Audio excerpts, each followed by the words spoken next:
పంటల్లో మంచి దిగుబడుల కోసం సమగ్ర పోషక యాజమాన్యం చేపట్టాలి. సమగ్ర పోషక యాజమాన్యం చేపట్టాలంటే అసలు ఆ భూముల్లో ఏమున్నాయి, ఏమి లేవు, ఏ పోషకాలు అదనంగా అవసరం తెలుసుకోవాలి. అప్పుడే అన్ని పోషకాలను సేంద్రియ, రసాయన ఎరువుల రూపంలో సమతుల్యంగా అందించగలుగుతాం.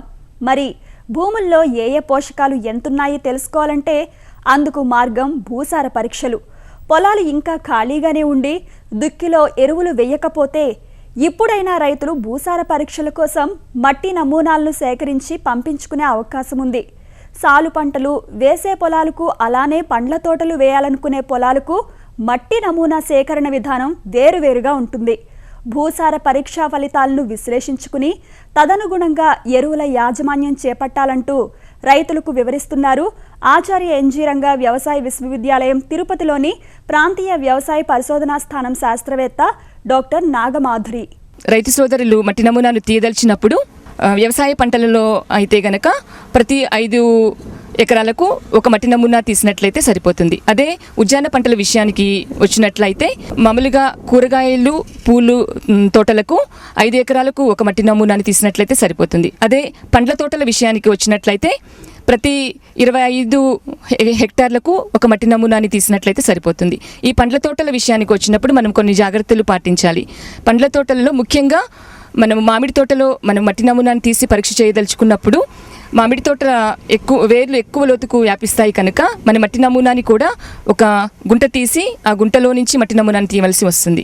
ఈ గుంట తీయడానికి 3 అడుగుల వెడల్పు, 3 అడుగుల పొడవు మరియు 6 అడుగుల లోతు చొప్పున ఒక గుంటను తీసుకోవాలి. ఈ విధంగా గుంటను తీసిన తర్వాత ప్రతి అడుగుకు ఒక మట్టి నమూనాని సేకరించి విడివిడిగా ఈ మట్టి నమూనాలను మనము కవర్లలో వేసి పరీక్షా కేంద్రానికి పంపించుకొని వాటి ద్వారా సిఫారసులను పొందవచ్చును. ప్రతి అడుగుకు మట్టి నమూనాను తీయడం వల్ల అడుగు పొరలలో ఏమైనా సమస్యలు ఉన్నట్లయితే వాటిని కూడా గుర్తించి వాటికి తగిన యాజమాన్య పద్ధతులను చేపట్టుకునే అవకాశం ఉంటుంది. అదేవిధంగా మిగతా పండ్ల తోటలైనటువంటి అరటి, బొప్పాయి, కొబ్బరి ఇలాంటి తోటలకు 45 సెంటీమీటర్ల లోతులో ఒక గుంట తీసుకొని 45 సెంటీమీటర్లకు ఒక శాంపుల్ తీసినట్లయితే సరిపోతుంది. మామూలు కూరగాయల తోటలు కానివ్వండి, పూల తోటల్లో కానివ్వండి అయితే 15 సెంటీమీటర్ల లోతులో ఒక వి ఆకారంలో మనము గుంట కొట్టుకొని ఆ వి ఆకారం నుంచి మనము సాయిల్ శాంపుల్ తీసుకొని పరీక్షా కేంద్రానికి పంపించవచ్చు. మనం పరీక్షా కేంద్రానికి పంపించేటప్పుడు తగినంత జాగ్రత్తలు తీసుకోవాల్సిన అవసరం ఉంది. రైతు పేరు, చిరునామా, వారి సర్వే నెంబరు, వీలైతే ఆధార్ నెంబర్ కూడా పొందుపరిచి వారు ఏ పంట వేయదలుచుకున్నారో కూడా ఆ పత్రంలో పొందుపరిచినట్లయితే దానికి పరీక్షల ఫలితాల ఆధారంగా సరైన సూచనలు ఇవ్వడం జరుగుతుంది. అదేవిధంగా వ్యవసాయ పంటల విషయానికి వచ్చినట్లయితే మనం తీసే మట్టి నమూనా పొలంలో మొత్తాన్ని ప్రాతినిధ్యం వహించేదిగా, పొలం లక్షణాలన్నింటినీ ప్రతిబింబించేదిగా ఉండాలి. జాగ్రత్తగా గమనించి చెట్ల కింద కానీ, కాలి బాటలలో కానీ, కంచెల దగ్గర కానీ, బురద నిల్వ ఉన్న ప్రదేశంలో కానీ, ఎక్కడైనా పశువుల ఎరువు, వర్మి కంపోస్ట్ నిల్వ ఉంచిన ప్రదేశాలలో కానీ మనము మట్టి నమూనాను తీయకూడదు. సంవత్సరంలో ఒక పంట వేయదలిచినప్పుడు ఫిబ్రవరి నుంచి ఏప్రిల్ వరకు మాసాలలో ఎప్పుడైనా సరే మన మట్టి నమూనాను సేకరించవచ్చు. అదే సంవత్సరంలో 2 పంటలు వేయదలుచుకున్న రైతులు పంటకి మధ్యకాలంలో అంటే మే నెలలో మనము మట్టి నమూనాన్ని సేకరించినట్లయితే ఫలితాలు చక్కగా వస్తాయి. దానిని బట్టి మనం యాజమాన్య పద్ధతులను కూడా చేపట్టుకునే అవకాశం ఉంటుంది. అదే పంట వేసిన తర్వాత మనము మట్టి నమూనాను తీయదలిచినప్పుడు ఎరువులు వేసిన 45 రోజుల లోపు మనము మట్టి నమూనాను తీయకూడదు. 45 రోజుల తర్వాత మాత్రమే మట్టి నమూనాను సేకరించినట్లయితే చక్కని ఫలితాలు వచ్చే అవకాశం ఉంటుంది. సాలల్లో వేసే పంటలలో తీయదలిచినప్పుడు సాలికి మధ్యలో మనం మట్టి నమూనాను తీసినట్లయితే మంచి ఫలితాలు వస్తాయి. అదేవిధంగా మనము మట్టి నమూనాను తీసేటప్పుడు 5 ఎకరాలకి ఒక మట్టి నమూనాని అంటే 5 ఎకరాలలో 10 నుంచి 12 చోట్ల మనము తిరిగి వాటన్నిటినీ కలిపి ఒక నమూనాగా తయారు చేయవలసి ఉంటుంది. మట్టి నమూనాను తీసేటప్పుడు పైన చెత్తా చెదారం లేకుండా తీసివేసి వి ఆకారంలో మనము పారతో ఒక గుంట కొట్టుకొని పైనుంచి కింద వరకు ఒక పొరలాగా తీసి మట్టిని కలుపుకోవాలి. ఇలా 10-15 చోట్ల నుంచి తీసిన మట్టిని ఒక నమూనాగా తీసి మనము నీడలో ఆరబెట్టి సాయిల్ శాంపుల్ని పరీక్షా కేంద్రానికి పంపించవలసి ఉంటుంది. ఈ మట్టి నమూనాను సేకరించిన తరువాత నీడలో ఆరబెట్టినప్పుడు 4 భాగాలుగా విభజించి ప్రతి ఎదురు 2 భాగాలను తీసుకొని మనము 1/2 kg వరకు నమూనాని సేకరించి ఆ నమూనాని మనము ఒక గుడ్డ సంచిలో కానివ్వండి, ఒక ప్లాస్టిక్ కవర్లో కానివ్వండి వేసి మనము దగ్గరలో ఉన్న పరీక్షా కేంద్రానికి పంపించవలసి ఉంటుంది. ఈ మట్టి నమూనాను సేకరించడానికి మనం ఎరువుల సంచులను కానివ్వండి, పురుగు మందులు వాడిన బ్యాగులు కానివ్వండి మనము వాడకూడదు.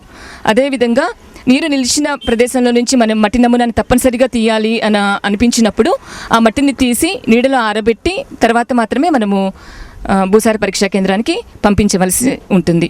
భూసార పరీక్షా కేంద్రానికి పంపించిన తరువాత ఈ మట్టి నమూనాలను విశ్లేషణ చేసి వాటి ద్వారా యాజమాన్య పద్ధతులను సూచించడం జరుగుతుంది. ఈ యాజమాన్య పద్ధతులను మీకు నేల ఆరోగ్య పత్ర రూపంలో అందించడం జరుగుతుంది. మీ నేల రంగు, నేల స్వభావము, నేల అల్లిక, అదేవిధంగా ఉదజని సూచిక మరియు లవణ సూచికతో పాటు ప్రధాన పోషకాలైనటువంటి లభ్య నత్రజని, లభ్య భాస్వరం, లభ్య పొటాష్ ఎంత మోతాదులో మన నేలలో ఉన్నాయి అనే విషయాలు దీనిలో పొందుపరచడం జరుగుతుంది. అంతేకాకుండా సూక్ష్మ పోషకాలైనటువంటి జింక్, ఇనుము, కాపర్, మ్యాంగనీస్ వంటి పోషకాలను కూడా ఈ కార్డులో పొందుపరచడం జరుగుతుంది. ప్రయోగశాల నుంచి వచ్చిన పరీక్షా ఫలితాలను బట్టి నేలకు అనువైన పంటను సిఫార్సు చేయడంతో పాటు ఆ పంటకు మీ నేల పరీక్షల ఆధారంగా ఏ ఎరువులు వేసుకోవచ్చు అనే విషయాలన్నీ కూడా ఈ నేల ఆరోగ్య పత్రం రూపంలో అందించడం జరుగుతుంది.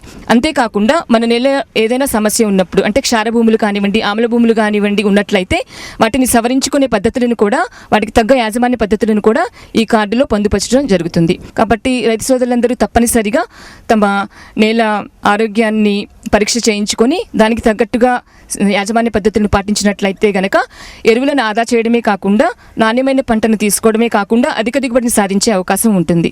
నేల ఆరోగ్య విశ్లేషణలో ముఖ్యంగా మనము ఒక ఎరువుల మీద ఖర్చు తగ్గించుకోవడం అనేది ఉద్దేశం కాదు. మన నేలలో ఉన్న పోషకాలను ఎట్లా వినియోగించుకోవాలి అనే అంశాలన్నీ కూడా మనము ఈ నేల ఆరోగ్య విశ్లేషణ ద్వారా తెలుసుకోవచ్చు.